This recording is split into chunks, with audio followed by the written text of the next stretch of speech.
Welcome to the Introverted Hippie podcast, episode 12. How are you guys doing on this beautiful Sunday? Happy Valentine's Day to my lovers out there. Hope you guys are having a wonderful day. But let's get it crack-a-lacking. So, every podcast we start off with entertainment news, guys. And since it's the Lover's Day, we got to play Sweeter Man by Drake. We got to play that instrumental. And we need to play some love, just have some bunch of love going on. Yeah, let's get it crack-a-lacking with the entertainment news. So, since it's Valentine's Day, let's start off with some sad things. So I don't know if you guys go on Instagram, you see Jayda Cheaves. She is basically an Instagram woman. She is dating Lil Baby. She did go ahead and leave Lil Baby. She did go ahead and state on Instagram that this is going to be her first time being alone. She had a boyfriend ever since, she's been in a relationship ever since high school. So she has to start getting her know herself again. So kudos to her, because it takes a lot for somebody to deal with, being a celebrity's girlfriend. I know you have to maintain an image and also keep yourself together and tolerate with it cheating. So kudos to her if she did go ahead and leave that situation and start fresh. Happy Valentine's Day, guys. There's a lot of couples and rumors and everything going on. So I don't know if you guys have seen, they did go ahead and state that Dr. Dre, he is dating Omarion's baby mother, April Jones. So if they are dating, girl, kudos to her from finding Dr. Dre, because he is wealthy, rich, and you have marked the level of wholeness number 5. That's my level of wholeness. I'm trying to get to level number 5, because that's when you get the rich niggas, you feel me? But yeah, and I don't know if you guys have seen that Meek Mill and Tekashi 6ix9ine, they did run into each other. They said they were going to be fighting. I'm going to see what they stated, because I guess Meek Mill did go ahead and state on Instagram that he was just minding his business, getting out of the club, and 6ix9ine was waiting on him. And so Meek Mill was like, oh, I'm going to go ahead and, try to get in my car. And I guess Tekashi tried to go ahead and attack him, so Meek Mill spit on him. And the bodyguards was trying to hold each other back and all this other stuff. I'm like, guys, come on. Why are we doing this attacking? It's peace and love, but Tekashi is a rat. We all know he is a fucking rat. But you got to think about it. What would you do in that situation? Are you going to go to prison? Are you going to snitch on your mans? Like, what are you going to do? So he's a rat, but I never been in that type of situation. So who knows what I would have did too. So but hope all is well with Meek Mill and Tekashi 6ix9ine. And if you guys know, it is February, it is Black History Month, but in my eyes, Black History Month is every day, because Black culture, we thrive on having our culture influence every day.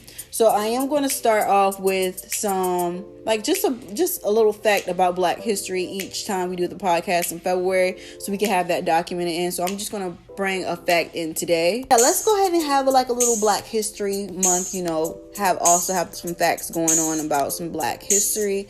So let's talk about it. So I don't know, a lot of you women know who I'm going to talk about, Madam CJ Walker. They do have a documentary on Netflix if you want to go ahead and get more into her life. But Madam CJ Walker, she is a self-made millionaire. She was born on a cotton plantation in Louisiana. She became wealthy after inventing a line of African-American hair products. She established Madam CJ Walker Laboratories and also was known for her charity work in the African-American community. So most definitely, Madam CJ Walker, she was the first self-made millionaire as a Black woman.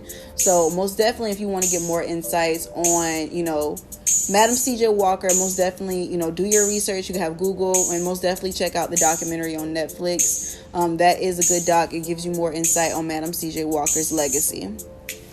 But yeah, in more celebrity entertainment news, how do you guys feel about Tory Lanez? I just feel like he's going about his life like he didn't shoot Meg Thee Stallion. We don't know if it's true or not if he shot Meg Thee Stallion, but it's like he's going on these basketball trips, promoting his music, doing all this other shit. I remember when he had quarantine radio. After that happened, he still tried to do that, and it's just bro, did you shoot her or not? Because if you shooting her, I don't want to support somebody that, antagonizes black women and shoot black women. No, just not even black women, just shoot women, period. Because I don't really listen to I don't listen to his new shit, if I'm being totally honest with you guys. I listen to his old shit, but not none of his new shit. I just feel like he swept that under the rug. But I feel like when they have the trial and everything, I feel like more things will come to light as of what happened during that night with him and Meg Thee Stallion and her best friend. Because we all know that shit was on social media and it ran its course. So that's crazy. And let's get into some political topic. This is not a political podcast, but have you guys seen that Donald Trump, he was acquitted the second impeachment for the Capitol riots? How do you guys feel about that? Like, I don't know how I feel, because I'm just like, I do not want him to run again. 2024, like, I was having a conversation with one of my friends just about like him running again, like saying like a lot of people they are not going to support him because of how he had the country divided. Like, it's just like, you never know what people might do. We still got some good old boys here, so you never know. If you know what that quote means, you know what good old boys mean. So I just hope it doesn't go that way. I just hope that we try to get this country back to being united and back to basically being at peace, and we have this fight for COVID-19, and we try to eliminate it, because guys, it's only getting worse and it's having new mutations every single time I see on the news. So as I state on every podcast, please wear your mask. Please make sure you are taking the precautionary measures to germ-mix your hands, to wash your hands, and social distancing, please, because COVID-19 is really real, guys, and it's really fatal. So make sure that you are taking the precautionary measures. But yeah, I just have a rant for you guys. This is going to just be my little rant section. I totally hate my job. Of course I do this podcast, but I'm still like a regular 9-to-5 girl too, guys. I pray, this podcast, it does become successful and we are going to be on, bigger platforms and everything, but I hate my job. How many of you guys hate your job? It's just like, it's always something else. I feel like I'm a millennial, so I feel like I don't want to work for a company for fucking 27 to 25 years. I just don't see it happening. I like the job I have now. I have been at my job for like 4 years. And I think about quitting every fucking day. It's just like, damn, like, it's so crazy, because I'm like, I have 2 degrees and I have experience, and it's like I still have been getting denied for jobs I actually want, and I just don't understand it. I'm like, and if you want experience, I have that. I just feel like, what do I need to do? Because just for me to leave my job, like, I just want something I feel that I just want something that I feel that I actually love, because I don't love this. I don't want to go ahead and display my job on the podcast. You never know who's listening, guys. So we're gonna keep it on the hush hush. The feds might be listening, but I just really don't like my job. Like, I had a lot of jobs, so I started, like, I worked at McDonald's. Girl, that only lasted for like a fucking day or two or a week. At my ex-boyfriend at the time, he was just like, he picked me up from work. He was like, I know you're not going back. I was like, yeah, I'm not. I'm not going back. And then I worked at a deli. I worked at a deli. That was okay, but that deli had so much drama, guys. If you want to know more about the deli and what happened, most definitely give me some feedback, because I got some stories about the deli.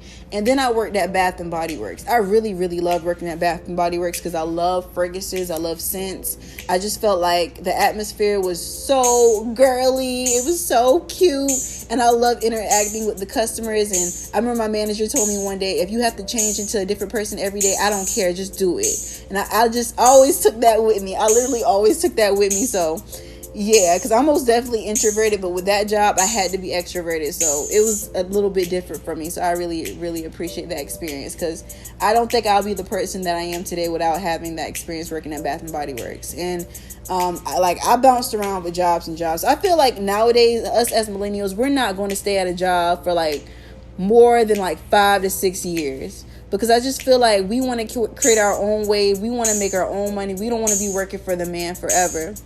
I'm just gonna tell you guys an instance with my job. Like, I've been working my schedule at my job for a while now. So I get a call, like I get like a ping or whatever, and she's like, oh, why are you working late? Why are you doing overtime? I'm like, ma'am, my schedule has been changed for a while now. Like, I'm not doing overtime. I'm like, and I know, I'm like, I just don't understand why she asked me that shit. Because I'm like, if you are, who you are, why are you asking me these questions? You can just basically see in the system how long I've been working that schedule. And then she's just like, oh, I need you to clock out. I'm like, bitch, you're not going to stop me from making my money. I need my 40 hours. I need my fucking shmoney. Like, I don't know what the fuck you got going on, but bitch, I'm getting my money. And then it's just like an issue like, oh, your schedule is going to be adjusted. It's not even about the schedule being adjusted. It's about, I've been working that schedule for months now, and you guys are waiting this time to go ahead and change it. Like, why are you waiting this late to change my schedule? And my manager, he just got a brand new job, so I guess they're doing all this. And I'm just like, you know what, bitch? I'm tired of just being jumped around from different this and this and that. Like, I want something that's set, and I just want to have something that I can control. Like, that's why I love my podcast. I love the Introverted Hippie, and I love you guys for supporting this podcast. It's going to be more episodes, most definitely. It's just like, I hate my job. I just really want to find something within my major and find something I feel like I'm going to excel in and actually feel at bliss with. Because I most definitely don't like it. I don't like it at all. I'm so ready to quit, but it's like I can't even quit because I have bills, and that's like the fucking suckiest part. Like, it's like so many, like, you can't live in America without having money. And it's like, bruh, sometimes I be thinking to myself, let me just get a horse and carriage. Let me just get a fucking like van and live in, and like, let me just find like some, like, just an easy ass job and live out of my van like the girl on YouTube. I'm just so tired of working for the man. I'm so tired. I'm fucking so tired. That quote that JT said, girl, I'm tired of working for these crackers. I felt that, because I'm so tired of my job. I'm just ready to find something that I feel that's going to be blissful for me. But how do you guys feel? Do you guys like your job? Do you hate your jobs? Because I hate my job. But yeah. Let's talk about some TV shows, guys. I have been watching Married at First Sight in the new season. I've been watching on my Fire Stick, and I must say, I think it's on Lifetime too. I must say, like, I don't think I could do that. I don't think I could marry somebody at first sight, because it's just like, I don't know if I'm gonna be sexually attracted to you, and I don't know if I'm gonna like your personality. Like, I ain't gonna cap, like, with me, I gotta like your personality. Looks is a big thing too, but I really gotta like your personality, because we got a vibe. Like, we really got a vibe. Like, we have to, because if we don't mesh, it's not gonna work. It's not gonna work. It's just not. Like, and I'm looking at it like, this is this girl, like, she's this beautiful chocolate woman, and then this other black dude, he's an entrepreneur, and she has her own business too. And he talks to him at first sight, he was not sexually attracted to his wife, but you still had sex with her numerous times, but you said you wasn't attracted to her. Make it make sense, sir. And then he's saying he has a secret. I'm thinking that he has a secret, that he has a baby on the way, because he said he just recently got out of an engagement. I'm like, nigga, how you just recently got out of an engagement and you come on the show and get married at first sight? Make it make sense. How, Sway? Like, you're not even over that other person. You didn't heal enough. Child. That's exactly why Miss Introverted Hippie, Miss Crystal Marie, we are going to be healing for the next few years before we jump into anything. It's just like, I don't understand, how can you just jump into getting married and you just recently was engaged? And you possibly may have this big secret that she might be pregnant. And it's just like, I'm disgusted. I'm disgusted. Y'all need to watch the show. Most definitely watch the show Married at First Sight. It's on Lifetime. Most definitely, you have a Fire Stick, you know where you can find it. Most definitely check it out, because I'm disgusted at that man. Most definitely. But I'm going to fill you guys in more and more as I watch the show, because That nigga here, you tell me you not sexually attracted to me, I'm gone. You say you don't want me, I'm gone. I'm tired. But guys, I really love how President Obama, he just basically has black excellence with his family. Like, he just wished Valentine's Day for like his wife and his 2 daughters. It's just beautiful. If you didn't see it, go check his Instagram or check the Shade Room. It's on there. And some tragic news. If you guys have not seen that Nicki Minaj, her father was killed in a hit and run crash. Her father was only 64 years old. My condolences go out to her and her family regarding for her loss of her father. I know she's going through it right now. She just had a baby, guys. She just had a baby. Lord, I hope everything does go well. And also, Meghan Markle and Prince Henry, they're expecting baby number 2. Congratulations to them. Just on some lighter topics. But guys, I have been watching this documentary on more TV shows. I'm so all over the place, but on more TV shows. Have you guys seen Free Britney? It's the framing of Britney on, it's like her little documentary on Hulu. Check it out. And I'm just like, damn. It's like her father has conservatorship of her whole estate. So basically, that means he controls everything. He controls her money. When Britney Spears had that 2008 meltdown, he took over and controlled everything. Like, it's crazy. I felt like even on that documentary, when she had that whole meltdown in 2008, nobody focused on her mental health. They all just stated that she was just crazy. And also, they got into how Justin Timberlake milked the situation when they broke up, blaming everything on her, saying that she cheated on him. And Justin Timberlake issued an apology about the situation. I'm going to just read it out what he stated, because then they started bringing stuff about Janet Jackson, how he never took the blame of that. So he stated on his Instagram, I've seen the messages, tags, and comments and concerns, and I wanted to respond. I'm deeply sorry for the times in my life where my actions contributed to the problem, where I spoke out or turned or did not speak up for what was right. I understand that I fell short in those moments and in many moments, and benefit from a system that condones misogyny and racism. I want to apologize to Britney Spears and Janet Jackson, to both individually, because I care for and respect them as women, and I know I failed. I also feel compelled to respond in part because everyone involved deserves better, and most importantly because this is a larger conversation that I wholeheartedly want to bring part of and grow from. But he benefited from Britney Spears' demise and her stardom from years. Justin Timberlake is, I don't know, child. It's just like, it's a whole thread on Twitter that goes in depth as to how he benefited off Britney Spears for years. And it's really, really, really sickening.